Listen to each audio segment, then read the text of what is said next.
Esperluette. Esperluette. Bonjour à toutes et à tous et bienvenue dans ce nouvel épisode d'une tisane et au lit qui est un petit peu particulier puisque nous ne sommes pas sur la péniche Altea, nous sommes à Carpentras. L'objectif cette fois-ci c'est de vous parler du Vaucluse puisque je vous en parle régulièrement. Donc pour terminer l'année, on va en parler vraiment en détail avec trois de mes collègues du territoire pour vous donner envie de venir visiter le Vaucluse, de venir le découvrir. Et donc, pour m'accompagner pendant cette émission, autour de la table avec moi, Johanna Toledo, sommelière et caviste, notre renarde de l'Alliance Rusée. Bonjour Johanna. Bonjour Marie-Cécile. Jeanne Etcheberry, guide conférencière de la Petite Vadrouille. Bonjour Marie-Cécile. Bonjour Jeanne. Et Olivia Mailleux, spécialiste de la communication digitale et blogueuse sur La Fille de l'encre. Bonjour Olivia. Bonjour, en pleine forme. Même s'il pleut aujourd'hui, on est plutôt en pleine forme. Oui, ça arrive, il pleut dans le Vaucluse, hein. Ça arrive quand même. Merci d'avoir accepté mon invitation qui est arrivée lors d'une de nos nombreuses discussions à propos du territoire qui nous rassemble et que nous aimons tant, donc le Vaucluse évidemment. Et à force d'en parler entre nous, je me suis dit que ça serait sympa de partager nos différents ressentis, nos lieux préférés et autres pépites pour donner envie aux auditeurs et auditrices de venir visiter ce beau département. Et évidemment, vous avez accepté. Alors je ne sais pas si vous allez être ravis à la fin de l'épisode, mais pour le moment vous êtes là, donc vous n'avez pas le choix, vous ne pouvez plus partir. Alors je vous propose de nous suivre, on vous emmène dans la Valise Closa. Comme d'habitude, je vais commencer par un petit tour de table pour que vous puissiez vous présenter un petit peu plus et nous dire depuis combien de temps vous vivez dans le Vaucluse. Alors, qui commence ? Allez, Johanna. Alors, moi, je suis native du Vaucluse. Je suis née à Avignon. Je vis sur Venasque depuis 5 ans. Et donc, j'ai créé l'Alliance Rusée il y a 1 an et demi. Donc, j'ai une formation de sommelier conseil caviste à l'Université du vin de Suse-la-Rousse. Et c'était vraiment important pour moi de valoriser le territoire, de valoriser le Vaucluse et particulièrement le Ventoux, puisque je suis spécialisée en vin du Ventoux. J'aime bien dire vin du Ventoux, mais c'est plutôt les terroirs du Ventoux, puisqu'il n'y a pas que l'appellation Ventoux, il y a des IGP, il y a des vins de France aussi. Et de valoriser aussi tous les commerçants, tous les artisans, les producteurs de la région. Donc je propose une sélection de vins, majoritairement bio, mais je suis pas fermée à d'autres méthode. Tout n'est pas encore en bio sur le territoire. Voilà, exactement. Et à côté, voilà, je propose des animations, des activités œnologiques pour justement décomplexer le monde du vin, le rendre plus accessible. Et justement, au cours de ces activités, je mets en relation en fait des vignerons, des producteurs de fruits, de légumes, des fromagers de la région. Et du coup, sur mes animations, je les mets en valeur. Épicurienne. Exactement, à 100%. Oui, ça s'appelle une tisane et au lit, mais je crois qu'aujourd'hui, on va parler un peu de vin quand même. Hein. Je pense, oui. Jeanne, alors qui es-tu ? Alors, moi, je suis arrivée il y a 4 ans maintenant dans le Vaucluse. Je suis pas native d'ici. Moi, j'ai grandi en Haute-Savoie, dans les montagnes. Mais je suis toujours venue en vacances ici, à Caron, précisément, chez mes grands-parents, dans le moulin à huile familial. Et du coup, j'ai toujours eu un attrait particulier, enfin des bons souvenirs de ces vacances. Et voilà, après mes études, je suis venue faire mon stage de fin d'études ici pour me lancer ensuite en tant que guide conférencière indépendante. Donc je propose des visites guidées sur le patrimoine, l'histoire, mais aussi la géologie, la gastronomie, tout ce qui peut faire un petit peu l'identité du Vaucluse et de ce territoire très attractif. Donc ça veut dire que tu as dû apprendre l'histoire du Vaucluse, parce que si t'es pas d'ici, il a fallu que tu découvres ce territoire. J'avais quelques notions par ces vacances que je suis venue passer très régulièrement, mais effectivement, après, pour se professionnaliser, il a fallu que je lise dans un premier temps, que j'aille en repérage un petit peu partout, à droite, à gauche. Et puis surtout, c'est un petit peu ce que j'essaye de mettre de plus en plus en place en ce moment, aller à la rencontre des gens, au-delà de ce qu'on trouve dans les bouquins, aller discuter avec ceux qui en connaissent un peu plus et qui surtout peuvent apporter des informations qu'on trouve nulle part ailleurs, nous livrer des petits trésors, des petits secrets du territoire. Pépites, voilà. Bon, tu nous parleras de tout ça aujourd'hui. Tu vas peut-être en dévoiler quelques-uns de secrets. On va voir. Olivia ? Alors moi, je suis arrivée il y a 1 an et demi à peine. Je viens de Montpellier. J'ai pas mal déménagé au cours de ma vie, donc j'ai beaucoup bougé. On est arrivé en famille, donc il y a 1 an et demi, rejoindre mes beaux-parents. Donc du coup, je connais le territoire. C'était pas une découverte du Vaucluse, mais à la fois je le connaissais parce qu'on sortait quand même pas mal, mais à la fois quand on venait chez mes beaux-parents, souvent quand on venait juste arriver le samedi soir et repartir le dimanche soir, on bougeait pas forcément ou on allait juste marcher un petit peu autour. Donc moi j'avais l'impression quand même de découvrir beaucoup de choses quand j'arrive ici. Il y a toujours des coins que je ne connais pas. J'ai toujours pas mis les pieds à Vaison-la-Romaine par exemple. Donc il y a toujours des incontournables que je n'ai pas fait dans le Vaucluse. Voilà, moi je me régale à découvrir le territoire et je le mets un peu en avant, pas mal d'ailleurs, sur mes réseaux sociaux et sur mon compte Instagram où j'ai lancé une série qui plaît beaucoup et qui est basée sur les petits villages méconnus du Vaucluse, parce qu'on parle beaucoup du Luberon, tout le monde connaît le Luberon, on parle beaucoup des spots qui sont incontournables, mais finalement on se rend compte que tous nos petits villages ils sont absolument magnifiques et on n'en parle jamais, on les présente jamais, et donc voilà, donc je les mets en valeur sur Instagram et ma foi ça plaît pas mal. Ça marche bien. Oui, et puis le Vaucluse est quand même assez étendu, donc il y a des territoires, on le verra pendant l'émission, mais il y a des territoires et des paysages assez très différents. Variés. Ouais, c'est très varié, donc c'est vrai que ça c'est, enfin moi c'est ce que j'aime.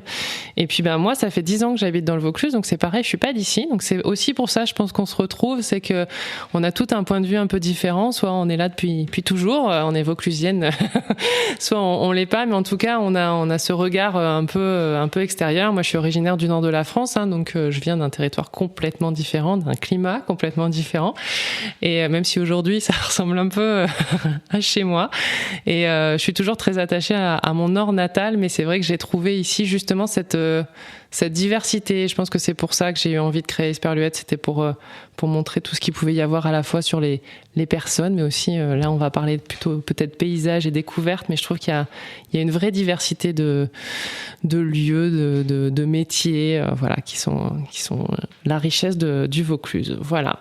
Alors mais justement, si on peut peut-être commencer par le côté historique avec toi, Jeanne, est-ce qu'il y a des spécificités sur l'histoire du Vaucluse ? On parle le Vaucluse, c'est la Vallis Clausa, donc est-ce qu'il y a quelque chose de particulier et qu'est-ce qui fait ? Alors on est pour ceux qui connaîtraient pas, le Vaucluse, c'est entre les Bouches-du-Rhône et le Gard, donc où on est séparés à chaque fois par de l'eau, le Rhône et la Durance. Donc voilà, donc il y a ça aussi, et puis après ça s'étend jusqu'à Pertuis, qui a en quelques mots sur l'histoire. Oui, alors en quelques mots, parce qu'on pourrait en parler des heures, mais je vais vous épargner ça pour le moment. Parce qu'après on va bientôt voir pour en parler. Voilà, exactement. Pour vous mettre un petit peu l'eau à la bouche, alors effectivement le Vaucluse, c'est un département qui a une certaine unité, mais ça n'a pas toujours été le cas. C'est un département qui a été créé juste après la Révolution française, mais avant c'était très morcelé. Mais justement, il y a une particularité, c'est que ça n'appartenait pas au Royaume de France, donc il y a eu plein d'identités, d'influences différentes en Vaucluse, et c'est ça que moi je trouve passionnant aussi et que je fais découvrir un petit peu dans mes visites. On a eu de l'influence italienne, c'est un des éléments principaux, c'est qu'on a été terre pontificale pendant des siècles, donc le fameux palais des papes. Voilà, le palais des papes à Avignon, mais pas que, il y en a des traces un petit peu partout sur le département. Et puis il y a eu la principauté d'Orange aussi, qui était une langue de terre comme ça au milieu des terres pontificales. Il y a eu plein d'influences, du coup aussi plein de conflits, plein de créations architecturales, artistiques influencées par tout ça. Et c'est ce qui est passionnant, qu'on voit pas forcément au premier coup d'œil, mais qui s'offre à nous dès qu'on y fait un peu attention. Il faut aller creuser un peu, je pense que c'est ça aussi. Ici, il faut peut-être aller creuser, sortir des clichés, mais parce que exactement. Oui, il y a les cigales, il y a la lavande, tout ça, mais voilà. Et le pont d'Avignon. Ouais. Mais je pense qu'en allant creuser un peu Pour moi, c'est ça aussi le Vaucluse. On en parlait, la mise en valeur des petits villages et tout ça. C'est le but aussi, c'est de faire découvrir des endroits qui sont justement hors des. Alors c'est une expression qu'on entend beaucoup, hors des sentiers battus, mais là. C'est vraiment le cas, hors des endroits surexploités touristiquement, et faire découvrir des petits trésors, des endroits qu'on découvrirait pas seul forcément, et qui pourtant sont vraiment justement l'esprit de la Provence, l'esprit vauclusien. Oui, puis cette étendue aussi, parce que ce que je disais, c'est que voilà, ça s'étend jusqu'à Pertuis, donc c'est quand même assez grand. Il y a des grosses différences. Est-ce que, pareil, au niveau de l'histoire, il y a des différences quand on va plutôt vers Avignon ou si on s'étend un peu plus Oui, complètement. Oui, parce que chaque territoire, et c'est ce qui est d'ailleurs parfois pas évident, enfin moi dans mon travail au quotidien, c'est qu'en fait, on n'en sait jamais assez en quelque sorte, parce que chaque territoire a vraiment son histoire propre à l'intérieur même du Vaucluse, et donc on peut pas calquer à chaque fois une histoire qu'on a apprise par cœur pour tout le Vaucluse, et il y a beaucoup de nuances, et c'est ce qui fait sa richesse. Dans ton métier.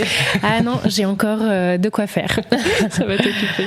Et Johanna, toi qui es amoureuse du terroir et du vin, là on a parlé de l'histoire, bon ça obligatoirement ça a un lien, hein, mais quelles sont les particularités par rapport au vin? Toi t'es autour du vin du Ventoux, mais voilà, tu travailles sur tout le territoire du Vaucluse.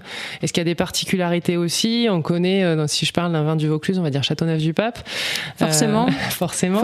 Mais il n'y a pas que ça, en fait. Il y a pas que ça. Et en général, quand les gens associent le Vaucluse au Pont d'Avignon, à Châteauneuf-du-Pape, voilà, c'est plutôt des repères qu'ils se fixent, puisque tout le monde connaît. Mais c'est vrai que, comme disait Jeanne, il y a vraiment de jolis trésors à découvrir, notamment l'appellation Ventoux. Mais je dis pas ça parce que je suis spécialisée dans ces vins-là, mais il y a également d'autres appellations. Il y a les Côtes-du-Rhône Village, il y en a d'autres. Mais c'est vrai que le Ventoux, à mon sens, c'est une étoile montante parce que c'est une appellation qui est très peu connue, qui est souvent un peu sous-estimée, puisque on a l'impression que c'est des vins de soif, que c'est des vins, voilà, c'est simple. Mais comme partout dans le Vaucluse, il y a de la diversité et il y a des microclimats. Il y a cette notion de terroir qui entre vraiment en compte dans les vins. Par exemple, 2 domaines à un seul et même endroit, côte à côte, mais avec une exposition différente. Aussi le vigneron qui va apporter sa patte sur le produit. Ouais. Voilà, ça va donner des vins différents. Donc c'est vrai qu'il faut découvrir, il faut être curieux et pas s'arrêter juste à des idées reçues. La curiosité, c'est vraiment un des critères qu'il faut exploiter et qu'il faut mettre en avant. Et surtout, sortir des sentiers battus, c'est vraiment une notion qui me parle aussi beaucoup. Le climat joue énormément. Là, on est au Ventoux, donc ça veut dire qui dit Ventoux dit Mistral. Dit Mistral, c'est très très bon pour la vigne, puisque je vais pas vous faire un cours c'est bon pour la vigne, donc le vin, c'est bon pour le vin. Je vais pas vous faire un cours de viticulture puisque ça va prendre quand même pas mal de temps, mais c'est vrai qu'avec l'influence du Ventoux, on a quand même pas mal de Mistral. Ça apporte une certaine fraîcheur et du coup, quand il pleut, quand il y a de l'humidité, ça sèche très très vite les vignes, donc ça évite certaines maladies comme par exemple le mildiou, l'oïdium. C'est des maladies qui attaquent le feuillage de la vigne et donc forcément qui vont impacter le raisin, donc le produit à la base. Et c'est vrai que selon où on est situé, il y a vraiment des microclimats, donc des régions où avec par exemple des coteaux, donc ça va donner des vins beaucoup plus sur la fraîcheur, et puis des sols plutôt en plaine, et du coup on va être sur quelque chose de plus solaire. Le type de sol aussi va beaucoup jouer, mais c'est vrai qu'il y a une diversité qui est extraordinaire et qui mérite, en fait, c'est une région qui mérite d'être découverte autrement, justement, hors des sentiers battus, comme on disait. C'est un peu le but aujourd'hui. C'est un peu le but, c'est beaucoup le but aussi, mais oui, il y a vraiment... Et puis ce côté, voilà, il fait chaud l'été. Il fait très chaud. Il fait très chaud, on a des nuits fraîches, donc en fait, ça rééquilibre. On a des vins qui sont solaires, forcément, on va pas se le cacher. On est dans une région où c'est très solaire. Mais le travail, quand il est bien fait, le travail du vin est très très bien fait. On a vraiment des vins équilibrés. Pas forcément tout le temps sur ce côté généreux en alcool. Et puis pas forcément en rouge aussi, parce que c'est vrai, quand on parle de Châteauneuf-du-Pape, on a l'impression que c'est que du rouge. Exactement, le rouge c'est majoritaire. Le rouge c'est majoritaire. On a également du rosé, et le blanc ça commence à remonter, mais ça reste quand même minoritaire, et on a de très jolis vins blancs dans la région, pas que en Ventoux, même partout. Moi j'ai découvert des cépages en arrivant ici, vraiment de blanc. Moi j'aime beaucoup le blanc, donc et en plus on a la chance aussi d'avoir certains domaines qui sont pépiniéristes, donc parfois dans les assemblages ou dans l'élaboration des vins on a des monocépages, donc c'est des vins d'un seul et même cépage, qui est la variété de raisin, je précise. Et du coup, on a vraiment des expressions assez particulières et des choses, voilà, c'est des petites pépites, comme j'aime bien dire aussi. C'est son mot, la pépite. Exactement, ça parle aux gens, donc moi ça me parle aussi. Donc, Et souvent, en plus, toi, tu as cette approche-là de faire l'accord avec, avec la gastronomie, avec les mets. On parlera nourriture après, parce que je pense qu'il y a quelque chose aussi ici autour de la gastronomie et voilà, de cette partie-là du terroir qui est assez importante. On parlait des olives, voilà, il y a des choses autres que le vin, mais toi, ta particularité, c'est ça, c'est d'arriver à lier les deux et des fois même faire des accords qui sont un peu inattendus. Moi, j'aime bien. Moi, j'adore sortir des sentiers battus, comme je pense que c'est ce que je vais répéter le plus souvent dans cette interview. Mais c'est vraiment pas faire comme les autres. Je suis un petit peu anticonformiste dans le sens où j'aime bien proposer des choses nouvelles.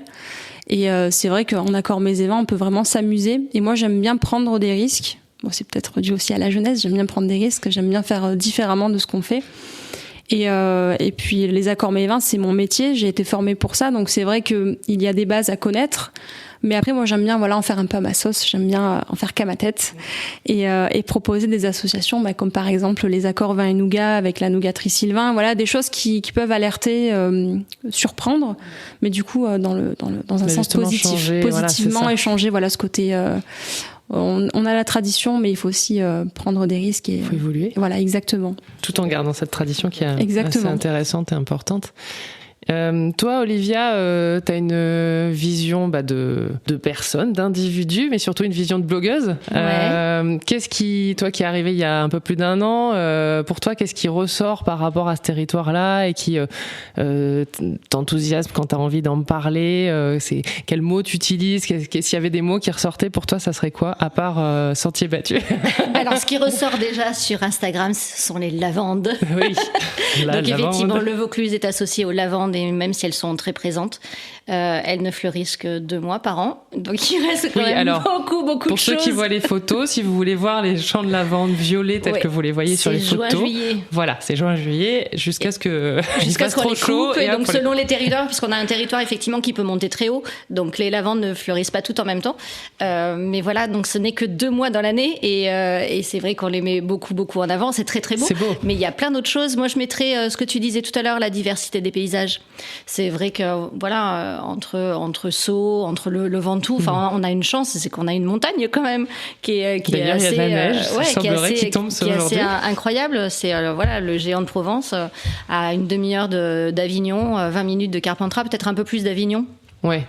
Je pense qu'on est à 40... Moi, j'habitais au pied du Ventoux, donc je me rends pas compte des distances. Mais en tout cas, moi, de chez moi. 1912 normalement, mais ça y est, il est affiché à 1910 maintenant. Voilà, ça change souvent. Il y a des travaux tout en haut d'aménagement.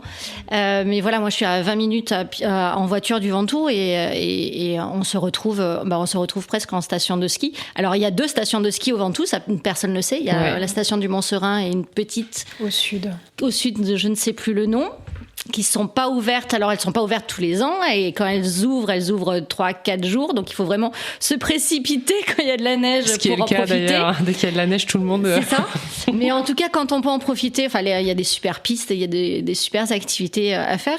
Et c'est vrai que on se retrouve dans une station de ski en 20 minutes de temps et c'est absolument génial. Et même s'il n'y a pas de station, s'il neige aujourd'hui, là en bas il pleut, mais il neige certainement au Ventoux. Si ça se dégage, samedi et dimanche, on va aller se balader dans les forêts enneigées, quoi. Ça, c'est assez incroyable. C'est assez magique. Je me souviens l'année dernière, on a eu beaucoup de neige au mois de novembre. T'arrives, tu montes le Ventoux, il fait beau, t'es limite en t-shirt. T'arrives, il y avait vraiment pas mal de neige et tu vois le territoire qui est ensoleillé, un peu sec. Plus toi, t'es dans la neige avec ta doudoune. Moi, je trouve que c'est une super expérience en fait. Nous, on se régale à regarder les températures qu'on perd sur la route en fait, au fur et à mesure. À chaque fois qu'on prend un virage, on dit -1, -1. Bon, on se retrouve à -8. On a perdu 8 ou 10 degrés en 10 minutes de temps, quoi. C'est ça. Et puis entre la température et le ressenti, il y a encore un... Parce que, surtout s'il y a le Mistral. C'est ça. Donc cette diversité, elle est incroyable sur les territoires. Ouais. Et puis là on parle du Ventoux, mais après si on part plutôt vers les ocres, tout ça, il y a des couleurs. Ouais. Enfin, on parle de la couleur de la lavande, mais moi je trouve que les couleurs des ocres vers Rustrel, tout ça, c'est magique. Sachant qu'il y a des ocres aussi, pas seulement dans le Luberon, il y a des ocres tout près de chez nous, tout près de Carpentras, à Mormaron, qui sont pas très très connus. Alors, donc du coup, si vous y allez, gardez l'adresse pour vous, parce qu'elles sont quand même hyper préservées. Et elles sont alors moins impressionnantes que celles de Rustrel, du Colorado provençal, mais elles sont super super intéressante parce qu'on voit vraiment les mines. Enfin voilà, il y avait des exploitations d'ocre et on voit les mines, on voit les grottes creusées, on voit encore les accès, les tuyaux, les chemins qui serpentent. Et donc ça, c'est super intéressant. C'est très beau et c'est super intéressant. Et je sais pas si toi, Jeanne, tu proposes des visites autour des ocres. Alors pas directement sur ce thème-là, mais par contre c'est des choses dont je parle en visite parce que quand on visite les villages, etc., on parle pas que d'histoire, de dates, etc. Évidemment, on parle de tout ce qui a fait l'identité locale et donc les activités commerciales, la nature aussi, tout ce qui est paysage, etc. Tout ce qui a pu marquer l'identité du Vaucluse en fait. Donc oui, ça m'arrive régulièrement de parler de ça, mais c'est une bonne idée tu vois à développer. Une visite sur les ocres de Mormoiron ou du département, ça pourrait être pas mal. En tout cas, ça impressionne toujours. Hein. Et oui, quand on oui, amène et des surtout, gens qui ne connaissent pas, ça impressionne toujours. Les gens ne s'imaginent pas en plus qu'il y a ça à cet endroit-là. Non, j'avoue, moi j'ai vécu dans le Colorado, donc aux États-Unis. J'ai vécu 1 an. Le vrai Colorado, oui, le grand. Je sais pas si c'est le vrai, mais le grand, effectivement, c'est beaucoup plus grand. J'ai vu pareil les ocres. Garden of the Gods qui a vraiment les mêmes couleurs que le Colorado provençal, et quand je suis arrivée dans le Vaucluse pour la première fois, j'y habitais pas encore, on m'a dit va voir ça, tu vas voir, on va faire des randos. J'ai dit ouais, enfin ça va, j'ai vu le Colorado, ça va être compliqué, peut-être que je vais être déçue. Et en fait non, parce que alors il n'y a pas l'immensité des États-Unis, hein, de toute façon en France on n'aura jamais cette immensité là, c'est assez impressionnant, mais par contre je trouve que il y a vraiment quelque chose. On sent aussi qu'il y a l'histoire des carrières, il y a plein de choses qui se sont passées là. Mais au niveau des couleurs, et puis si on y va plusieurs fois dans l'année, on va pas voir les couleurs vont ressortir. Voilà, les couleurs ressortent différemment. Moi, j'y suis allée après de la neige, où il y avait encore un peu de neige dans les chemins. Enfin voilà. Et ça va du blanc jusqu'au rouge, quasiment bordeaux. Moi, j'ai trouvé ça mais vraiment magique. J'en ai pris plein les yeux et j'adore retourner là-bas, que ça soit à Mormoiron ou à Rustrel. C'est vraiment, je trouve que c'est un endroit qui est... Et moi, c'est ce qui m'impressionne souvent, je trouve qu'il y a des couleurs sur le territoire qui sont assez différentes. Voilà, il y a le violet de la lavande en été, mais là, là on est arrivé au moment où il commence à neiger sur le Ventoux, mais il y a quelques semaines, on se balade sur le Ventoux avec les feuilles mortes qui font des tapis de feuilles mortes orange avec encore un peu de vert, puis après le Ventoux qui est très rocheux, et puis il y a du jaune. J'ai même des photos, il y a du violet parce que les feuilles elles changent. Et puis après, si on va dans les dentelles de Montmirail, on est vraiment sur de la roche, du blanc, des choses comme ça. Je trouve qu'il y a des couleurs. Le Rhône, il prend des couleurs selon le temps. Des couleurs et des lumières aussi. Ouais, les lumières sur l'architecture, la pierre, mais sur toute la nature aussi. Oui, puis on a de la pierre aussi dans les constructions. Ça et fait la partie, pierre locale, ouais. La pierre de Saint-Didier, la Roque-sur-Perne, la pierre de Caron, évidemment.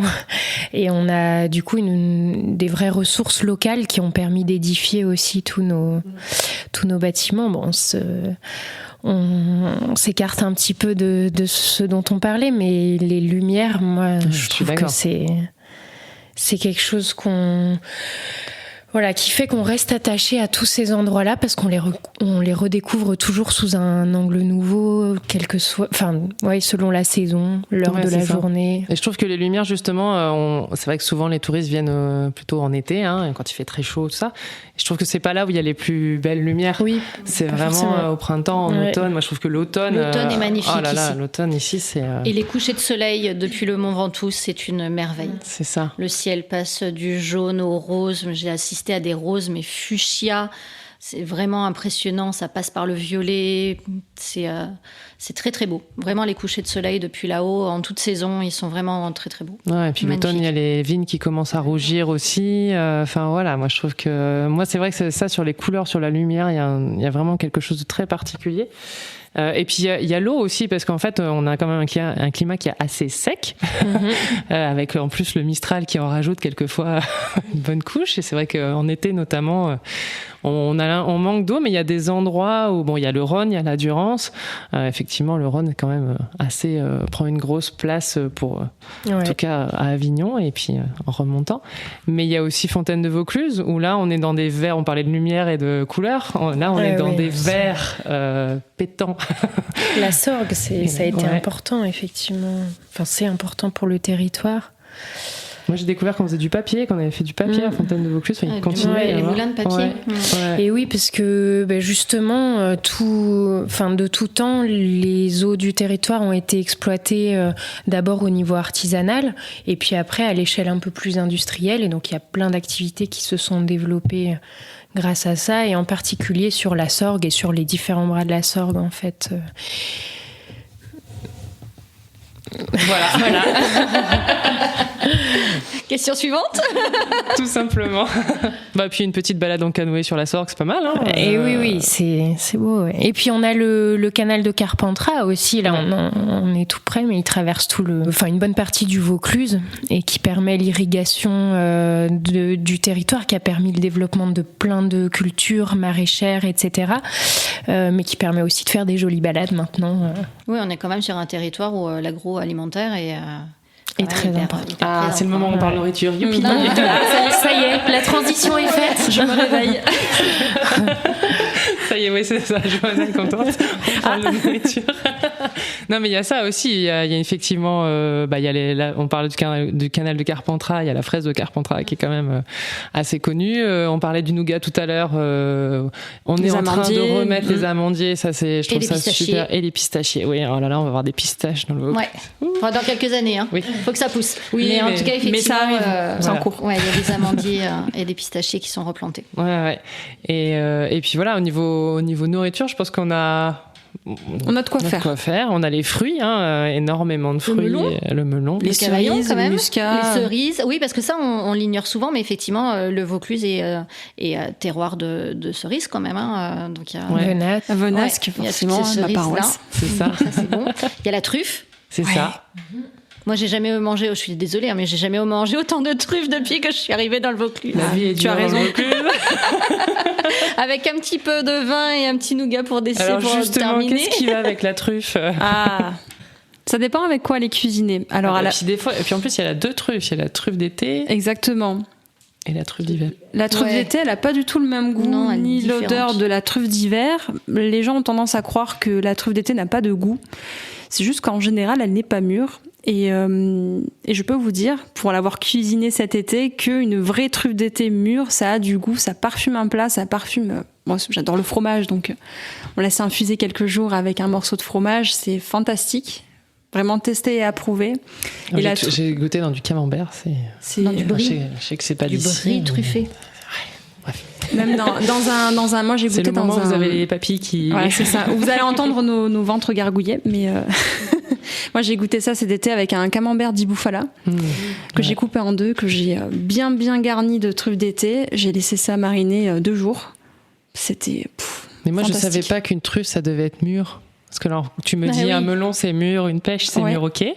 Mais la truffe, comment si je dois acheter une truffe, t'arrives à voir si elle est mûre ou pas? Oui. En fait, on le voit parce que, en général, quand tu vas faire ton marché, tu le vois, les trufficulteurs qui travaillent très bien et d'autres qui sont un peu plus anguilleux, on va dire, mais non, ça n'arrive pas. La truffe, voilà, le monde est beau tout rose, mais en fait, il faut que la truffe soit canifée. Donc canifée, il faut qu'il y ait le petit coup de couteau sur un côté de la truffe pour apercevoir en fait le veinage. Et il faut que le veinage soit quand même assez présent. Faut pas que la truffe soit toute blanche. Donc la truffe d'été, elle est plutôt marronnée. Elle est pas toute noire. Elle est marronnée avec un veinage assez blanc. Et la truffe d'hiver, par contre, il faut que ce soit bien noir. Et avec un veinage qui ressorte assez bien. On le voit très rapidement. Et puis la première chose à faire aussi, c'est de demander à sentir la truffe. Moi, j'adore ça. C'est bizarre, comme je comprends. Je sais pas, je ne sais pas. Mais il faut sentir le produit et on le voit directement si c'est mûr ou pas. Et il faut pas se laisser avoir aussi. Le problème, c'est que là, pendant le confinement, pendant le Covid, les marchés à la truffe commencent à se lancer là dans le territoire. Mais alors, on ne peut plus les toucher, on ne peut pas les sentir. Tu ne peux pas t'approcher, tu ne peux pas approcher ton nez de la truffe. J'ai lu ça ce matin et donc du coup on est obligé de faire confiance aux producteurs Et voilà, donc on a intérêt à... Il faut avoir le bon producteur. Il faut avoir le bouche à oreille, là, pour le coup. Oui, là, pour le coup, si tu en cherches, j'ai quelqu'un de confiance, il faut connaître, du coup. Pour les raisons de sécurité, effectivement, il y a plus avant, voilà, quand on est sur le marché, on prend la truffe, on la touche, on la sent, on la regarde, on la soupèse. Oui, il faut pas qu'elle soit molle aussi. Voilà. Et aujourd'hui, là, c'est plus possible, et donc, du coup, le rapport à la truffe va être un peu différent les prochaines semaines. Si on sent pas la truffe, c'est quand même mais moins si, mais une drôle, fois quoi. que tu l'as acheté. Oui, mais bon, ça fait partie du plaisir. C'est ça fait partie du plaisir du marché aux truffes. Mais pour revenir sur les accords mets et vins, la truffe, ça dépend avec quoi elle est cuisinée. Ça dépend comment on la cuisine. Il faut savoir aussi que la truffe, il faut pas la faire cuire parce que ça inhibe en fait tous les arômes. Donc il faut la mettre à la fin, ou alors il faut faire des préparations avec la truffe. Donc tout ce qui va être beurre, huile d'olive. Tu la laisses infuser. Voilà, c'est ça. Et puis là où elle se révèle le plus, c'est sur le fromage, parce que très très clairement, on parle souvent de la brouillade, on parle souvent de ce genre de choses. Moi, quand je fais des brouillades, je sens pas forcément tout le temps le goût de la truffe, et je trouve que dans des fromages ou dans des préparations, mais c'est juste 10 fois meilleur pour ma part. Après, c'est une question de goût. Mais autant sur un toast grillé avec un peu de beurre, un bon pain de campagne bien grillé avec un peu de beurre. Moi j'aime bien le beurre de micelle, donc qu'on a préparé en avance. Tu peux pas dire à quelqu'un du Nord que tu manges autre chose que du beurre de micelle, c'est ça. C'est base. Et ton beurre de micelle, tu le prépares 2-3 jours avant, tu fais un petit peu macérer ta truffe dedans, tu coupes des lamelles. Et à la fin, tu tartines sur ton pain bien chaud, bien croustillant. Tu tartines dessus et t'en rajoutes encore. Il n'y en a jamais assez. Et tu rajoutes quelques lamelles par-dessus, histoire de bien avoir le goût. On a l'eau à la bouche. Voilà, c'est ça. Moi aussi, j'ai faim. Ça, avec un vin blanc... un vin blanc pas trop opulent quand même, puisque le produit est quand même assez simple, mais il faut un vin qui est quand même un peu de gras, donc peut-être avec un petit élevage, mais très léger, et ce côté un peu boisé. Des fois ça donne des notes un peu gourmandes, beurrées, et ça, avec ça, c'est fantastique, par exemple. Mais après, il y a d'autres préparations où on peut aller sur d'autres vins, sur des vieux millésimes aussi, ça fonctionne très bien. Pas forcément aller sur des millésimes qui ont 15 ans, mais peut-être 5, 6, 7 ans, des fois ça suffit. Et c'est fantastique. Vous voyez pas, mais elle a des étoiles dans les yeux. Ouais, je salive. Enfin, nous aussi d'ailleurs. Parce que... La salade de mâche avec un peu de truffe, c'est délicieux aussi. Oui. Okay. Et alors pour ta brouillade, est-ce que tu mets la truffe avec tes œufs? Dans les œufs avant. Oui. Voilà, dans une boîte, la truffe, les œufs, et tu laisses les œufs pas brouillés. Les œufs crus. Tu mets dans une boîte tes œufs et ta truffe. Tu mets au frigo quelques heures, voire même la veille, et ensuite effectivement tes œufs ils ont pris l'odeur de la truffe. Tu n'es pas obligé de cuire la truffe. Mais la truffe, tu la coupes en lamelles, et puis c'est vraiment quand l'omelette est faite, tu mets tes lamelles, tu la retournes et hop, tu sers comme ça. Mais avec la salade de mâche, on mange aussi pas mal avec la salade de mâche, c'est pas mal. Avec le risotto aussi. Ah ouais. Avec le risotto, c'est fabuleux. De toute façon, c'est fabuleux. Oui, ouais, c'est fabuleux. Et même la truffe d'été, vraiment, moi j'invite tout le monde à être bien renseigné déjà sur un trufficulteur, à avoir confiance.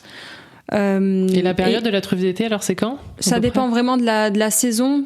Comme pour le vin, le temps va jouer beaucoup sur ça, mais en général c'est mai-juin. Et la truffe d'hiver, par rapport à ce qu'on pourrait croire, ça commence. Les bonnes truffes d'hiver, c'est à partir de décembre, voire janvier, jusqu'à février-mars. Après les premières gelées, normalement. Voilà. Et on voit, moi je vois en ce moment la truffe commence à arriver, mais elle n'est pas encore tout à fait mûre. Donc si vraiment vous voulez des choses qui ont vraiment beaucoup de goût, forcément le prix va être impacté. Mais si vous voulez vraiment un produit qui a du goût, attendez vraiment que ce soit bien mûr. Donc à partir de janvier, janvier c'est pas mal. Ouais. Oui, parce que c'est vrai qu'on a tendance à la servir à Noël. À Noël, oui. Ben oui, on veut tout de suite, on veut tout rapidement et on prend pas le temps d'attendre que ce soit prêt. Surtout que nous ici, il y a quand même plusieurs années où le froid arrive vraiment. Avec le réchauffement climatique, là, ça se décale de plus en plus, les vendanges aussi. La truffe d'été, il faut attendre qu'elle soit mûre aussi, mais je pense que pas trop chaud. Voilà, c'est ça. Faut pas qu'il fasse trop chaud. Mais beaucoup de gens en fait pensent qu'elle n'a pas de goût parce qu'en général on la vend pas mûre. Ouais, moi, c'est vraiment dommage. Goûté, la première fois que j'ai goûté par ici de la truffe d'été, effectivement, j'avais cette idée-là de me dire ça a pas de goût. Ça n'a pas le même goût que la truffe d'hiver, mais non, la truffe d'hiver c'est plutôt sur le côté champignon, sur le côté, mais c'est un côté assez terreux. Des fois c'est très difficilement descriptibles. Et la truffe d'été, c'est plus sur le côté amande, noisette, c'est beaucoup plus délicat. Chaque saison a son produit et chaque produit peut être mis en valeur. Et avantage, la truffe d'été est moins chère. Et elle est moins chère aussi. Donc ça permet quand même de se faire plaisir. Ah oui, parce que voilà, avec la truffe, c'est bien sympa, on adore ça et tout, mais elle a quand même un prix qui n'est pas négligeable. C'est ça. Mais si c'est bien utilisé, je pense qu'une truffe d'une moyenne taille, on peut vraiment faire un repas avec, sans souci. Oui, et puis tu peux aromatiser effectivement du beurre, de l'huile, etc. avec très peu de quantité. Donc voilà, on n'a pas besoin d'acheter beaucoup de quantité de truffes et le goût est tellement présent qu'on peut oui, on c'est pas l'utilise quelque chose qu'on mange. Autant moi du melon, je peux m'en faire tous les matins au réveil. Je faisais déjà ça quand j'habitais dans le Nord, donc j'en profite maintenant. Autant de la truffe, c'est pas quelque chose que tu manges. Mais je pense que c'est un produit qu'il faut savourer, qui ne doit pas devenir habituel. Oui, sinon on perd un petit peu ce charme d'aller dans les truffières, de peut-être participer à un cavage avec un trufficulteur, de voir un petit peu comment il conditionne son produit, ensuite le cuisiner. Je pense que c'est une expérience aussi qui va avec les saisons. Et dans tous les cas, on pourrait pas en manger toute l'année, à part si on la congèle, mais du coup, ça perd un peu de son charme. Et il y a une histoire particulière sur le... Oui, j'allais en parler. Ce qu'il faut savoir, c'est que la truffe, ça fait longtemps qu'on la mange en fait en Vaucluse. On dit que elle était très appréciée à la cour des papes, donc au XIVe siècle, quand les papes étaient à Avignon, dans le palais des papes. Tu as des goûts. Ils aimaient bien la truffe, mais après, c'est plus tardivement, c'est au XIXe siècle que ça s'est vraiment développé, enfin qu'on a commencé à la cultiver en fait. Et on peut en voir un petit peu la trace un peu partout sur le territoire, parce que dans les villages, etc., parfois vous avez des lieux-dits ou bien des rues qui portent le nom de la rabasse ou des rabassières, etc. Tout ça, la rabasse, c'est la truffe en fait. Ah d'accord. Et voilà, parfois par un nom de rue, on sait qu'il y avait des truffes à tel endroit, etc. On a aussi à Carpentras, si vous vous promenez dans Carpentras, la rue Mauricelli, vous voyez peut-être, vous prenez directement un des premiers hôtels particuliers de la rue Mauricelli sur votre droite. Au-dessus de la porte, il y a un petit médaillon. Là, je vous livre vraiment un petit secret que je donne d'habitude en visite. Au-dessus du numéro... Elle a pris sa voix de visite. De conteuse. C'est ça, si vous avez écouté les épisodes qu'elle a enregistrés pendant le confinement, là, je retrouve sa voix de conteuse. Voilà, là, vous y êtes. Vous êtes donc devant cet hôtel particulier qui a appartenu à un rabassier, donc un caveur de truffes en fait. Juste au-dessus du numéro, il y a un petit médaillon sculpté où on voit un monsieur avec un cochon en train de caver la truffe. Donc c'est sculpté. Et voilà, il y a des petits, c'est juste pour dire qu'il y a des petits détails comme ça. Il faut juste lever les yeux, ouvrir les yeux quand on se balade, et on a tous les témoins du passé sous nos yeux. Ouais, je pense que c'est important. Aujourd'hui, il n'y a plus de cochons quand même pour les truffes. Et aujourd'hui, quasiment plus, chiens, hein. Je crois les chiens, pas. la mouche, les chiens, il y en a qui font encore la mouche. La mouche. Alors, voilà, j'ai loupé un épisode. C'est ça, on en apprend tous les jours. Qu'est-ce que c'est ce beans? Qu'est-ce qui se passe? Tu te balades avec une mouche? T'as des mouches? Non, en fait, autour des arbres truffiers, quand ils sont mycorhizés et qu'il peut y avoir de la truffe, on a un aspect brûlé autour. Et c'est dans l'air du temps. C'est quelque chose qui se fait. On a une petite mouche en fait. Alors c'est pas une mouche comme on connaît. C'est vraiment une petite mouche assez fine et assez orangée. Une toute petite mouche. Et en fait, elle a tendance à venir se poser à des endroits où il y a de la truffe et à pondre en fait ses œufs. C'est très sexy ce que je raconte. Oui, mais c'est la nature. C'était mieux ce qu'il y avait avant, mais du coup, elle a tendance à se poser à des endroits où il y a de la truffe. Okay. Et en fait, donc il y a des personnes qui ont la patience. Avec un bâton, en fait, on va aller fouiller le sol et voir. Il faut vraiment être attentif et voir à quel moment elle va s'envoler. Donc parfois il y en a, parfois il y en a pas. Et après, il faut aller creuser. On a un petit outil, alors je ne sais plus comment ça s'appelle, ce petit outil pour creuser la terre sans abîmer l'éventuelle truffe. Et en général, il y a des gens qui continuent en fait parce qu'en fait ça le chien, c'est un sacré savoir-faire ça. Un sacré savoir-faire. Il faut beaucoup de patience. Il faut. Je ne sais pas quel moyen est le plus avantageux puisque le chien, il faut l'habituer, il faut vraiment l'éduquer à chercher la truffe. Parce que le chien mange la truffe, parfois. Le chien, en général, quand il est bien éduqué, mais il peut. En général, ce qu'il aime sentir, il aime bien le manger, donc il faut. Après, c'est dans l'éducation, mais ça prend beaucoup de temps. Il faut être attentif. Exactement. Ok. Alors, j'avoue, j'ai jamais fait ça. J'ai jamais suivi. À découvrir. À découvrir. Vraiment. Bon, je crois qu'on a tous faim maintenant, ça c'est fait. Bon, on a parlé de la truffe, mais effectivement, il y a beaucoup de choses. On a beaucoup de fruits. On parlait du melon. J'ai interviewé Jean-Jacques Prévost, qui est le chef spécialiste du melon, qui travaille la truffe aussi d'ailleurs. En ce moment, il est plutôt sur la Saint-Jacques. Enfin bref, voilà. Mais le melon, c'est un pur bonheur. Alors, il y en a quand même beaucoup dans la région, mais c'est vrai que pareil, quand je reviens sur aller réfléchir sur les producteurs, sur aller parler, tout ça, mais c'est vrai que même dans les magasins, on trouve par ici des melons qui viennent d'Espagne. J'avoue que quand ça m'arrive, Des Charentais aussi. Voilà. Alors que, donc, aller regarder les producteurs, leur parler, essayer de voir d'où ça vient et aller peut-être justement avoir un peu plus de contact avec les producteurs, je pense que c'est une bonne idée. Pareil, les amandes, beaucoup d'amandes viennent des États-Unis. On est en train d'essayer de changer les choses, mais voilà, c'est important, je pense, ici. En tout cas, moi, je trouve que dans le Vaucluse, justement, on a vraiment de quoi se nourrir. Il y a du très bon fromage de chèvre aussi. Les asperges, on a oublié de parler des asperges. Il y en a toute l'année, on a de quoi faire toute l'année. Il y a les courges en ce moment, puisqu'on parle des melons, mais après, il y a aussi des producteurs de courges. La butternut, tout ça, voilà, c'est un pur bonheur. Il y a tout ce qu'il faut. Il y a tout ce qu'il faut. Je pense qu'on a vraiment, ici, on a vraiment de quoi manger toute l'année, quasiment en local. C'est le régime méditerranéen. C'est ça. Qui est très sain pour la santé. Un petit peu d'huile d'olive. Voilà. Avec un petit bémol quand même par rapport à la Drôme, qui est quand même toute voisine. La Drôme, c'est un grenier aussi, mais bio, parce qu'eux, ils sont sur le bio depuis des années et des années. Nous, on est quand même un petit peu en retard sur l'agriculture biologique. Ça arrive, mais voilà, tout doucement. C'est ça, oui. Ça mériterait d'être quand même plus développé avec effectivement toutes les entreprises qu'on a sur l'agroalimentaire et tous nos bons produits. Effectivement, le bio arrive, mais... Oui, il y a encore des choses à faire. Par rapport à la Drôme, on est quand même un peu en retard. Oui, mais au pire, on peut aller chercher en Drôme, c'est pas si... Oui, les olives de Nyons, elles sont quand même... Nos olives sont très bonnes, mais les olives de Nyons... La Drôme, il faut juste passer le Ventoux, en fait. Donc c'est pas très très loin, on reste quand même sur du local, voilà.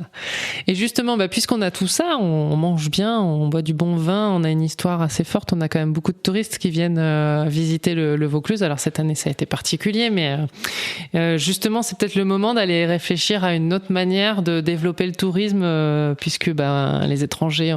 On ne sait pas quand est-ce qu'ils vont pouvoir revenir. Les locaux connaissent pas forcément leur territoire. Moi, j'ai des amis qui habitent pas très loin d'Avignon et qui ne sont jamais montés en haut du Ventoux. Et peut-être inversement, d'ailleurs, il y a peut-être des gens qui habitent ici qui ne sont pas allés voir Avignon.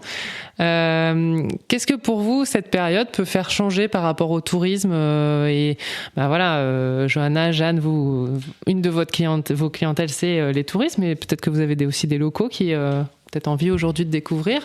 Toi, Olivia, qui travaille sur la communication territoriale et tout ça, qu'est-ce que pour vous, cette période pourrait peut-être changer, faire évoluer sur la manière de parler du Vaucluse en tant que destination touristique ? Alors, c'est vrai que moi, dès le début, j'ai eu à cœur quand même d'avoir un peu une clientèle locale, de pas être que sur du touristique, des étrangers, etc. Voilà, mais c'est vrai que parfois on est un petit peu mauvais touriste chez soi, ça on le sait. Toujours. En fait, quand on part en vacances, on découvre là où on va, mais chez soi on prend pas forcément le temps, et donc il y a beaucoup de gens qui aussi, par le contexte actuel, se sont dit cet été on va pas partir aussi loin que d'habitude, on va redécouvrir un petit peu. Moi l'été dernier j'ai eu pas mal de locaux en fait en visite, et qui se sont un peu plus intéressés à leur territoire. Donc pour moi c'est un petit peu l'avenir aussi. Dès le début j'ai essayé de développer un petit peu ça. À titre personnel aussi, j'aime beaucoup voyager, partir un petit peu à l'autre bout du monde, et de plus en plus je me dis que compliqué en ce moment. Voilà, que c'est compliqué en ce moment, mais que même il va falloir adapter ces modes de vie, et que ça sera de moins en moins possible, mais que justement il faut qu'on redécouvre un petit peu cette richesse local qui est à portée de main et qu'en fait on connaît pas. Et voilà, moi ça a été aussi un petit peu mes choix. Finalement, je vais pas trop sur Avignon pour guider, etc. Johanna, elle disait tout à l'heure, quand on pense au vin dans le Vaucluse, on voit tout de suite Châteauneuf-du-Pape.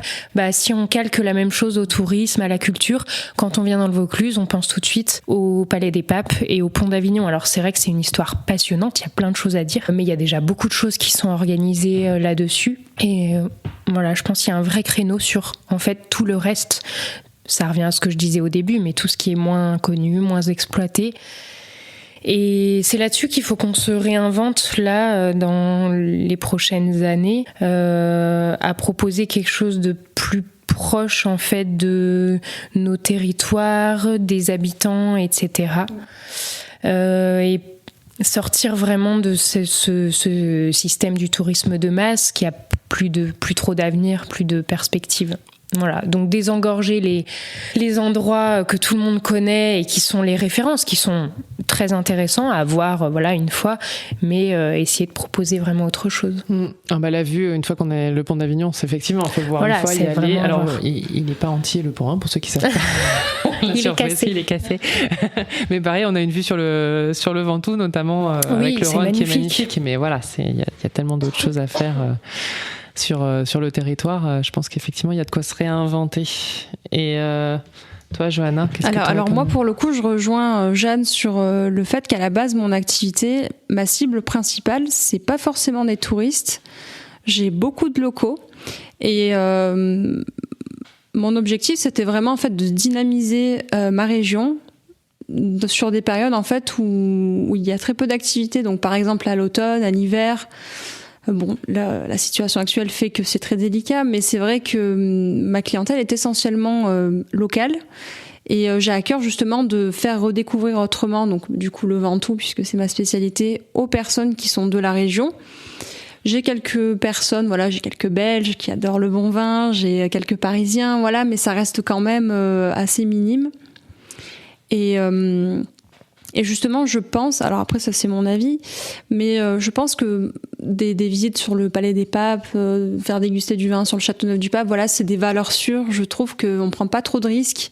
Ça se vend tout seul en fait. C'est les touristes ils connaissent ça, ils y vont, ils réfléchissent pas tellement. Et proposer autre chose, justement, je rejoins, dans tous les cas, je rejoins ce qu'a dit Jeanne. On est très d'accord. Non, mais c'est aussi pour ça qu'on est autour de cette table, c'est qu'il y a vraiment une dynamique et une éthique qui nous ressemble. Proposer autre chose que le monde ne connaît peut-être pas, c'est prendre le risque aussi de ne pas intéresser. Et en vin, c'est pareil. En vin, on va aller proposer des références connues, que tout le monde a, parce que ça rassure les gens. Mais proposer autre chose, c'est prendre le risque aussi de peut-être moins travailler, de peut-être moins vendre. Mais là, c'est pareil, peut-être qu'il y ait un intérêt beaucoup moins prononcé pour des choses qui sont moins connues, tout simplement parce que les gens ne connaissent pas et qui parfois on ne veut pas prendre de risques. Et donc on va sur ce qu'on connaît et ce qui est connu et ce qui est... Mais du coup, après, ça permet d'avoir quelque chose qui est peut-être moins sur le tourisme de masse. Que tu disais, Jeanne. Coup, quelque chose où il y a vraiment une identité et proposer une expérience différente. Alors on touchera peut-être pas tout. Moi personnellement, je toucherai pas tout le monde. Je vais pas, par exemple, toucher la personne qui vient juste pour déguster du Châteauneuf-du-Pape ou visiter le Palais des Papes. Moi, je vais plutôt toucher la personne qui va être curieuse, ouverte d'esprit et qui a envie de voir autre chose et qui a envie de s'ouvrir au monde et toujours dans ce côté. C'est vrai que le risque, du coup, c'est de toucher moins de monde, mais la satisfaction, c'est pas grave. La satisfaction est géniale puisque on attire les personnes qu'on veut attirer. Donc des personnes qui sont curieuses comme ça, qui veulent découvrir et qui sont ouvertes d'esprit, qui veulent justement changer un petit peu de ce qui se fait. Tu parlais du tourisme de Mars. Tu parlais. On va bientôt pouvoir aller sur Mars. tu parlais du tourisme de masse, c'est exactement ça, c'est sortir un petit peu de ça et proposer quelque chose de plus sincère et plus proche de la réalité, de nous, ce qu'on voit tout au long de l'année. Ouais, je pense qu'on est plus moins sur de la consommation, mais peut-être plus sur du ressenti, sur de l'émotion. Là, on a parlé de sensations. Sur la micro-aventure. Les territoires ont tout intérêt. Bon, déjà, la micro-aventure, ça s'est développé, ça se développe fort depuis quelques années. Et de toute façon, voilà, le tourisme aujourd'hui, il est plus comme avant, et je pense qu'il ne sera plus comme avant, parce qu'au-delà, enfin, quand tout le monde sera vacciné, je pense qu'effectivement les avions vont repartir à tout va, mais il y a une certaine prise de conscience par rapport aux enjeux écologiques qui a débuté avant le coronavirus et puis qui se développe fortement maintenant. Et donc du coup, les territoires ont vraiment intérêt à réinventer leur tourisme et à travailler avec les locaux et à travailler autour de micro-aventures. Enfin ici, il y a plein de choses à faire, quoi. Enfin voilà, on pourrait très bien faire du bivouac au Ventoux. Marie-Cécile, tu m'as dit qu'on pouvait faire du canoë-kayak sur le Rhône à Avignon. Oui, voilà, il y a plein. Il y a je crois qu'on des logements insolites, à mon avis, je sais pas s'il y en a beaucoup dans le Vaucluse. Je pense que ça manque un petit peu par rapport à certains autres territoires. Mais voilà, on pourrait très bien dormir dans des bulles au Ventoux, dans les forêts ou du côté de Sceaux et vivre plein d'aventures passionnantes. Et qui aujourd'hui, il y a plein d'expériences qui se font par les institutionnels et il y a plein de choses qui se font. Mais ce sont des expériences qui sont isolées les unes aux autres. C'est-à-dire, on va aller prendre la randonnée à pied dans les gorges du Toulourenc et puis on va s'arrêter là. Alors que l'idée, ça serait... les territoires ont intérêt à construire effectivement des micro-aventures de 2-3 jours ou même sur une journée où on va avoir à la fois de la culture, du patrimoine, de la découverte, de l'artisanat, de la dégustation, du paysage et pour effectivement pour rendre les choses exceptionnelles alors qu'elles sont locales. Voilà, pour leur donner quelque chose d'étonnant, d'insolite et un autre aspect. Donc du coup, voilà, rassurer les touristes en leur disant oui, ben voilà, il y a plein de choses à faire et on va vous prendre par la main sur une journée, sur 2 jours et vous allez voir que vous allez en prendre plein les yeux. Oui, et puis je pense que c'est vraiment sensoriel en fait. On a parlé des couleurs, on a parlé de la lumière, on a parlé du terroir, tout ça. En fait, c'est un art de vivre. Pour moi, c'est vraiment ça qui résume tout ce qu'on évoque depuis le début. C'est ça qui va être aussi la ligne conductrice du tourisme, c'est faire découvrir un art de vivre. Alors, de façon authentique, c'est un mot qu'on emploie à tout va et qui veut plus rien dire, mais de façon la plus proche, effectivement, de ce qu'on vit au quotidien. Peut-être un peu plus douce aussi, tranquille. Exactement. Complètement. Je pense que ça, c'est super important. Mais on parlait d'Avignon et du pont d'Avignon, du Palais des Papes, qu'évidemment, toute personne... Moi, quand j'ai fait le festival d'Avignon, une année, j'ai croisé une compagnie qui venait de Tahiti et la première chose qu'ils ont fait en arrivant, c'était de prendre leur petit vélo et d'aller sur le pont d'Avignon, enfin en tout cas d'aller regarder le pont d'Avignon parce qu'ils chantent le pont d'Avignon, donc ils voulaient le voir. Voilà. Donc évidemment, ça fait partie des images qu'on a tous par rapport à notre territoire, mais rien que ça, le fait d'aller traverser le Rhône et de regarder, moi c'est ce que je vois à chaque fois que je suis sur la péniche Altea, mais de regarder de l'autre côté Avignon, déjà le Rhône, je trouve qu'on s'approprie pas beaucoup ce territoire-là, ce fleuve qu'on voit passer mais qu'on n'utilise pas beaucoup, d'aller se balader sur l'île de la Barthelasse, de regarder Avignon de l'extérieur en fait. Je trouve que rien que ça, c'est juste ce que, à mon avis, beaucoup de locaux déjà n'ont même pas fait. Donc c'est peut-être ça, de penser peut-être un peu plus lentement, d'être moins sur la surconsommation de destinations, mais ça vaut pour tous les territoires en fait, pas que pour le Vaucluse, et peut-être d'aller regarder un peu différemment ce qu'on disait sur les petits villages, sortir un peu de tout ça. Et je pense que le côté sensoriel, il est hyper important parce que ça veut dire qu'après, quand tu rentres chez toi et que tu as des souvenirs, ça revient, quoi. C'est des super, ça reste, c'est quelque chose qui reste. Quand tu ressens une odeur de truffe ou qu'il y a une couleur qui revient, c'est assez magique. Je pense qu'il faut aller vers ça. Exactement. Puis de toute façon, on avait un peu atteint certaines limites dans notre façon de penser le tourisme. Avec le risque de rendre artificielles les choses. Mais en fait, c'est le risque de tout le monde. C'est que notre volonté, c'est de valoriser un territoire. Et en le survalorisant, on va le rendre un petit peu artificiel. On va faire un itinéraire de telle façon, parler de telle et telle chose. en faisant une programmation, par exemple, pour un groupe touristique, etc. Mais c'est vraiment, c'est vraiment un risque dont il faut être conscient. Et puis à partir de là, on peut travailler sur des choses plus intéressantes. Puis l'adapter aux saisons aussi, parce qu'effectivement, exactement. Moi je pense qu'il y a des choses à faire toute l'année. Un programme ne peut pas être le même entre... J'ai découvert qu'il y avait du safran. Voilà. Puis ils vont bientôt sortir de terre. Il y a du safran aussi dans le Vaucluse. Enfin voilà, il y a tellement de choses. C'est assez... Il y a et de quoi faire justement, toute alors, l'année. si vous aviez, je sais que c'est difficile comme question, mais c'est pas grave, je la pose quand même. Si vous aviez un endroit, juste un endroit où, alors on va sortir des sentiers battus,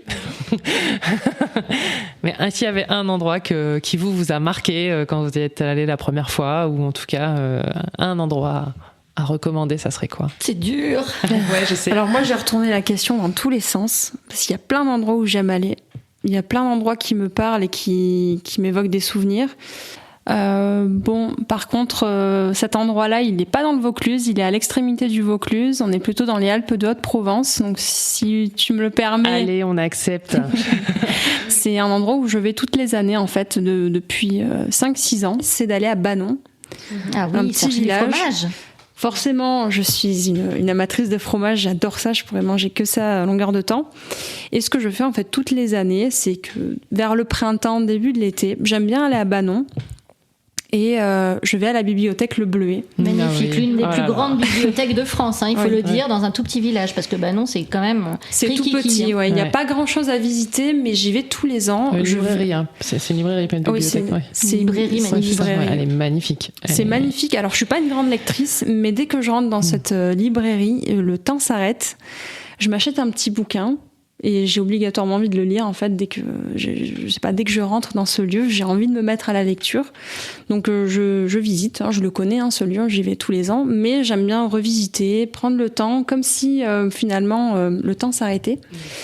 Et donc, je m'achète mon petit bouquin, je sors de la librairie et juste à côté, en fait, il y a un glacier. Sur la droite. Il fallait bien qu'elle mange à un moment.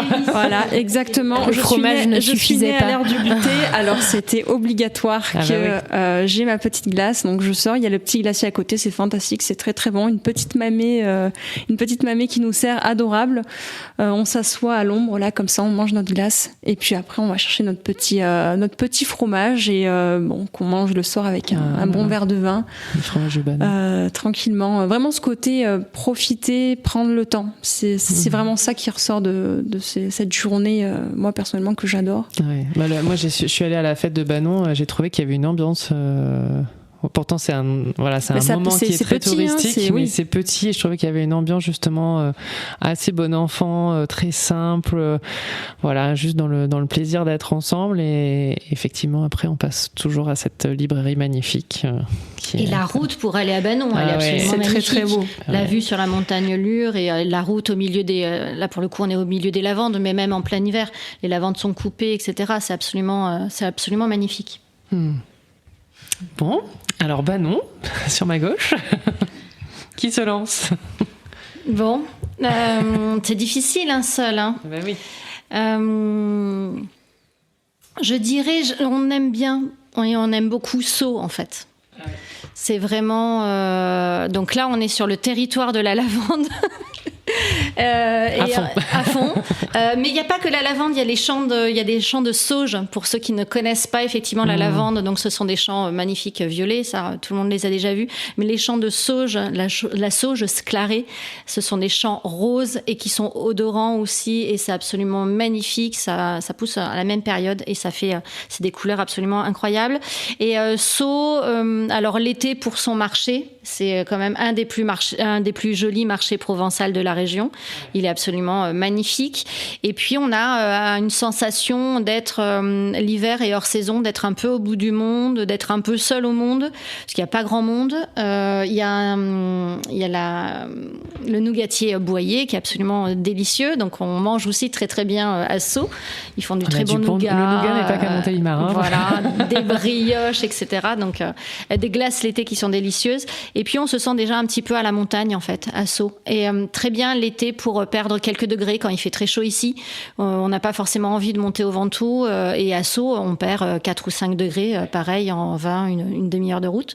Donc ça c'est sympa. Et puis de là-bas il y a des sentiers de randonnée absolument incroyables. Donc oui, je dirais Sceaux. On n'a pas parlé sport, hein, mais c'est aussi un territoire où on peut faire du sport de pleine nature, le vélo, déjà, du vélo évidemment. Forcément. Il y a beaucoup de cyclistes à Sceaux sur le Ventoux, mais de la randonnée beaucoup aussi. Voilà, il y a des véloroutes aussi un peu plus faciles à pratiquer que de monter le Ventoux à vélo. Il y a au niveau de la pleine nature, ouais, vraiment aussi. Alors à mon tour, franchement j'ai du mal à départager. Mais je dirais quand même les environs de Caron. En fait, Caron, c'est un très joli petit village. Et juste après Caron, en direction du Barou, de Malocène, il y a les collines du Paty. Et là, il y a un lac, il y a un barrage, il y a une petite chapelle sur les hauteurs. Il y a la Préfantastie aussi, pas très loin, dont on a parlé déjà si dans vous un voulez en savoir podcast. Plus, écoutez l'épisode, je le mettrai dans l'article qui accompagne cet épisode. Voilà, donc il y a tout cet endroit-là. En fait, pour moi, je disais tout à l'heure que j'étais venue depuis toute petite en vacances ici. Et en fait, ces endroits-là sont rattachés du coup, à l'enfance, à ces moments de vacances et à la famille.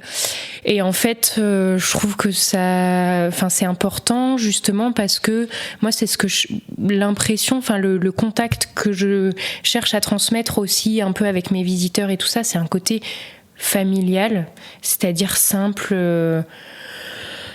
se sentir accueilli un petit peu comme quand on va dans la famille quelque part. On sait que quand on va quelque part retrouver de la famille, on va nous donner les bonnes adresses, les endroits sympas où aller. C'est tout simplement ce qu'on cherche, je pense, un petit peu tout à faire ici sur ce territoire. Et voilà, ces environs de Caron me rappellent un peu cette dimension. Et alors moi j'y ai réfléchi évidemment. Alors il y en a plein, j'ai parlé du Colorado provençal, tout ça, mais moi il y a un village qui m'a impressionné, que j'ai découvert quand j'ai repris une année d'études en tourisme et économie solidaire, qui est Brantes. Et pareil, si vous sortez des baronnies provençales et pouf, vous arrivez là, c'est un village qui est perché, qui a été entièrement, il c'est pas encore fini, mais ils sont en train de le rénover. Il y a une association dans le village qui travaille pour à la fois valoriser la culture de ce village-là et rénover les jolies petites maisons et bâtiments en pierre. Il est un peu accroché. On a l'impression qu'il est. La dernière fois que j'y suis allée, on a pris un petit chocolat chaud. Il y avait les hirondelles qui étaient au-dessus de nous et qui se baladaient, qui étaient à fond pour construire leur nid. Je trouve que cet endroit, quand on arrive à cet endroit-là, qui est un peu, je pense qu'en hiver, ça doit être assez dur à vivre là parce que c'est encastré dans les montagnes, un peu isolé. Mais au printemps, en automne, moi, je trouve qu'à chaque fois, c'est magique. Il y a une association aussi qui va vous faire des balades pour découvrir les plantes comestibles. Voilà, je trouve qu'il y a une ambiance, en tout cas, dans ce village-là, qui est vraiment particulière. Et voilà, j'y vais pas souvent parce que c'est pas à côté, mais en tout cas, à chaque fois que j'y vais, je sais pas, il se passe quelque chose. Je sens qu'il y a quelque chose, pas que ni historique ou architectural ou paysage, mais je trouve qu'il y a quelque chose, une ambiance. Il y a un ressenti. Il y a quelque chose de particulier. C'est vraiment un endroit que j'aime beaucoup et qui effectivement est un peu isolé. Donc ça se mérite un peu. Il y a certains coins quand même dans le Vaucluse qui se méritent un peu. Les gorges de l'Anesque, les petits villages là-bas perdus, etc. Il faut y aller. C'est ça, faut y aller, mais faut prendre le temps. Faut prendre le temps, Oui, c'est ça. Je pense que c'est vraiment ça. C'est de prendre le temps et de se dire que ok, on y va, on passe une journée là. Mais en fait, une fois qu'on aura passé la journée là, on aura découvert plein de choses. En fait, c'est ça qui est chouette. Bon je pense que c'est pas mal tout ça. Hein, j'espère qu'on a donné envie, en tout cas. On a donné des recettes, on a donné des bons plans, des bonnes idées. On a donné faim, en tout cas, ça c'est sûr. Je pense qu'on a donné faim, ouais. Et soif. Merci beaucoup en tout cas. Dernier tour de table quand même. Si on a envie de vous retrouver, de continuer les échanges avec vous, où est-ce qu'on vous retrouve, redonner votre site internet, vos réseaux sociaux, tout ça. Petit peu, la petite minute promo. C'est ça, exactement. Chose que j'aime pas du tout. Mais... Oui, mais ça sert quand même. C'est utile. Alors, moi, je suis très active sur les réseaux sociaux, donc sur Instagram, donc l'Alliance Rusée. Et puis, pour retrouver ma boutique en ligne, c'est l'alliancerusée.com, tout simplement. Et tu fais des petites vidéos sur Instagram. Exactement. J'essaie toujours dans cette optique de démocratiser le monde du vin, le rendre plus accessible et plus simple. Vraiment ce côté décomplexé. Voilà, je fais des petites vidéos de moins d'1 minute qui s'appellent Quoi de neuf la renarde. Et donc à chaque épisode, on découvre une notion sur le vin, voilà, pour apprendre et comprendre surtout cet univers très qui est fabuleux. Accessible, moi, c'est ce que j'aime bien en fait. C'est ça. C'est ce que j'aurais aimé avoir quand j'ai débuté dans le vin. Donc j'essaye quand même d'avoir cette démarche-là. Super, merci. Alors sur mon blog, La Fille de Langres, et ceux qui veulent suivre les petits villages méconnus de Provence, ça sera sur Instagram, sur mon compte olivia.mailleux. Parfait. Et alors, moi, vous pouvez me retrouver aussi sur Instagram et Facebook, La Petite Vadrouille, sans E, entre le P et le T. Voilà. Et évidemment, mon site internet aussi, lapetitevadrouille.fr, où voilà, j'essaye de faire quelques publications, des mises à jour, etc. Et vous pourrez suivre un peu mes vadrouilles justement sur ces différents comptes. Et venir participer à une visite Tu reprends quand les visites guidées d'ailleurs? Est-ce que tu as une idée? On attend les annonces là pour voir si, selon l'État, à partir du 15 décembre. Mais normalement, autour de Noël, ça sera possible. Croise les doigts. On va faire la synagogue. Ouais. Avec plaisir. La synagogue de Carpentras. Elle est magnifique aussi. Ouais. En fait, on va parler encore 2 heures. Allez, on est reparti parce qu'on n'a pas parlé de Carpentras en fait, finalement. C'est ça, mais il y a plein de choses. C'est là où c'était le but de l'émission, c'est vous donner envie de découvrir notre territoire et toute sa diversité. J'espère en tout cas que nos échanges vous auront donné envie de noter dans vos tablettes de futures vacances, si vous n'habitez pas le Vaucluse ou pour les locaux, de découvrir un peu plus votre territoire. En tout cas, je pense que nous, on a passé un bon moment et on va continuer à découvrir le Vaucluse ensemble avec mes 3 collègues de plateau aujourd'hui. Merci beaucoup en tout cas d'être venu partager tout ça avec nous, et puis on se retrouve bientôt pour un nouvel épisode. Si vous avez d'autres endroits dans le Vaucluse que vous voulez partager, évidemment n'hésitez pas à commenter cet épisode sur les réseaux sociaux, à le partager bien sûr, et puis on se retrouve bientôt, et là on va prendre une tisane et au lit. Merci Marie-Cécile. Merci Marie-Cécile.